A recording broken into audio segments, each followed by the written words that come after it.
Hello, my friends. For today's beer review, we're going to be taking a look at Dogfish Head Brewery's Birra Etrusca Bronze. So, this is one of the last specialty beers from Dogfish Head that I have left in my beer fridge. Now, I won't lie to you guys, and once again, I'm probably going to be stepping on some toes whenever I say this, but Dogfish Head, apart from their IPAs, have been very underwhelming and unimpressive to me. A lot of their stuff is just, in my opinion, extremely gimmicky, and I'm really hoping this beer is the one that kind of restores my faith into Dogfish Head, because I really want to like them. But and take for granted, I have not had any of their stouts, and I am a stout fan, so that's something. But so far past their like 60, 90, and 120 minute IPAs, all their stuff has just been really underwhelming. Some of it even, like, I feel like I wasted my money with it, with their kind of gimmicky specialty beers. So I'm hoping this is something a little bit different. This is Birra Etrusca Bronze, and it calls it an ancient ale. And I picked it up because it seems really interesting, and I saved this for the last one because I have very high hopes for it.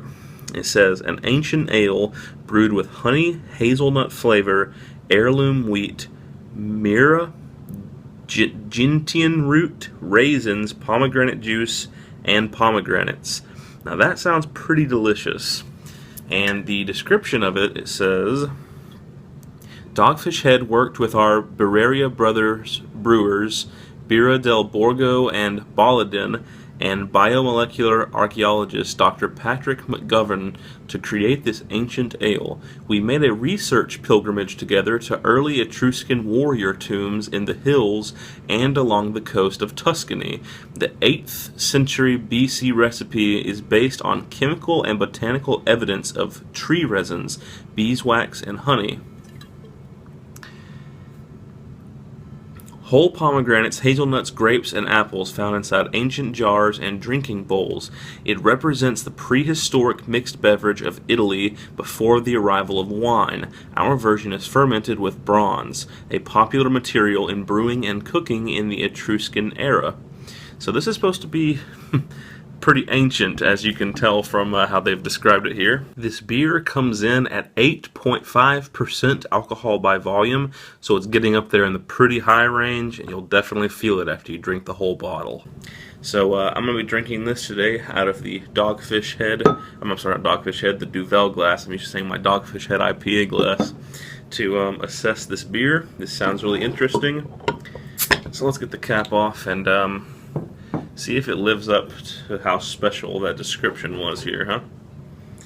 Straight out, it pours a very light rust color. Kind of orangey and amber. Let's see if we can get some head on this.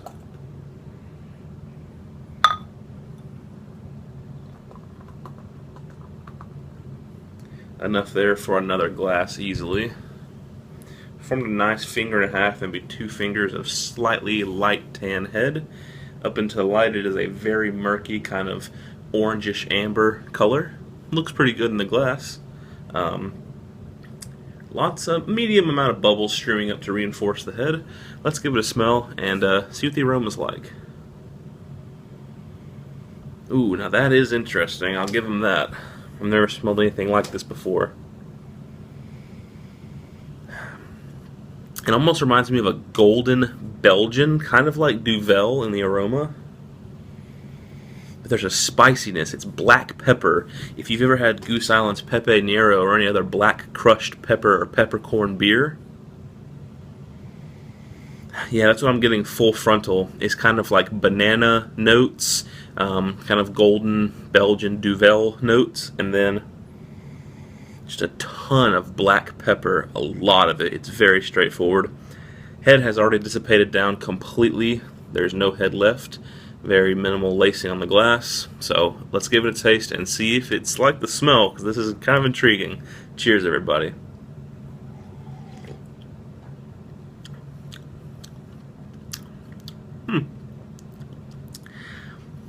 That is unique.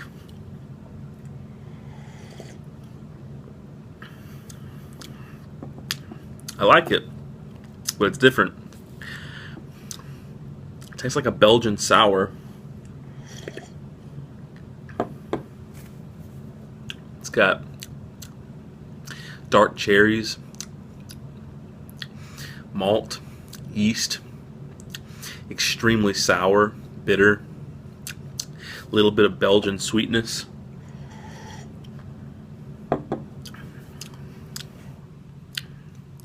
This is all over the place. It's very complex, interesting.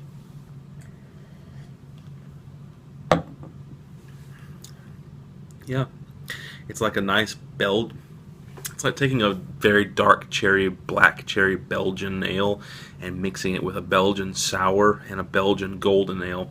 It's like a double, a triple, a quad, a golden, a sour, all the Belgian flavors kind of all mixed together into like one beer, with sour reigning as the most dominant taste. And if you exhale, you get black pepper. Really interesting. You know, maybe this has restored a little bit of my faith in Dogfish Head, because this is pretty complex and interesting. I've never had a beer like this before. As far as a rating goes, I'm going to give it an 8.4 out of 10. I feel pretty comfortable with that. It's a good beer. I think it's more of an experience than something you'll repeat and go back to, but I think it's something that you need to experience if you're a fan of just those really wild and out there beers. Definitely keep your eye open for Birra Etrusca Bronze. Anyway, that has been today's beer review. Hope you guys enjoyed it as always, and stay tuned for the next one.